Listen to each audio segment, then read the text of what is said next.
मैं और आज मुझे अभी टीवी से पता चला कि शीनी मज़ारी साहिबा जो है वो अरेस्ट हो गई हैं, तो मुझे कोई खुशी नहीं हुई ये खबर सुन के।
आप बताएं, थोड़ा सा क्लैरिफाई करें अपने आप को।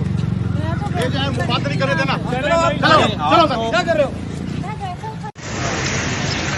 इधर से ले, उधर से जब बिठाए ना इधर गाड़ी में बिठा, किधर लेके जाएंगे?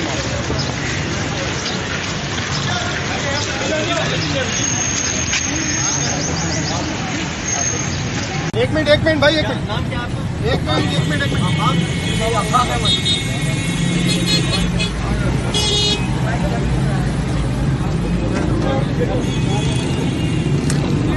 ये भी नहीं कहता, बरसात ही